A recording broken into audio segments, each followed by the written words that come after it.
Nakaabang na nga yung mga alaga natin mga kalapati, pakainin natin. Mamaya meron silang loading. Sa club natin, 6 na ibon mga kalapati. Nag-aantay na ng pagkain tong mga alaga natin, oh.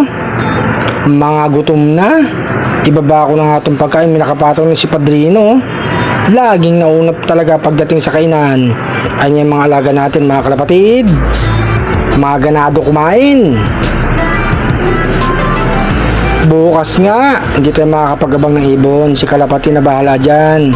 Sana makauwi yung 6 na ibon natin. Naglagay tayo ng pagkain mga Kalapati para hindi sila mag-agawan. Yung 6 na ilod natin, kondisyon naman sila. Bahala na sila kung makakauwi sila mga Kalapati. Pero sana makauwi, hanapin nila ang daan pa uwi. No. Nagbigay na nga tayo ng tubig mga kalapatids. Mga una yung mga ibon natin, oh. Eto na, oh. Tignan nyo yan. Agon magsiinom yan, ayan, oh. O, isa-isa lang, huwag magagawan, makakinom kayo lahat. Meron tayong stock na tubig. Ibang mga ibon natin kumakain pa mga kalapatids.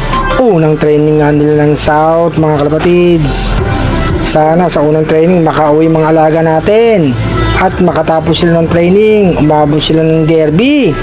Alam niyo naman sa South, dyan ang pinakamahirap, tawid dagat yan mga kalapatids, pati bayan ng ibon. Pero kailangan ikondisyon. Ayan nga yung mga alaga natin, kumakain pa, maglagay pa tayo. Busugin natin sila para yung mga alam na ilulod natin hindi magutom mamaya sa truck.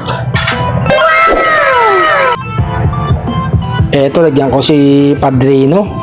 Yan, magana kumain, oh. Oh, nakipag-away pa. Mukhang makakauwi yata si Padrino bukas, ah. Hanapin mo ang daan, Padrino pa uwi. Eto naman yung stockbird natin, pinakain ko na si Beauty. Walang pares mga kalapati. Iniwanan na abandon book. Eto naman si Black mga kalapatid. So, stockbird na natin to, magaling ng South. Siyempre, andito si Torres. Eto ang ibon, stockbird natin. Magandang hapon mga kalapatids. Mamaya mag-load tayo.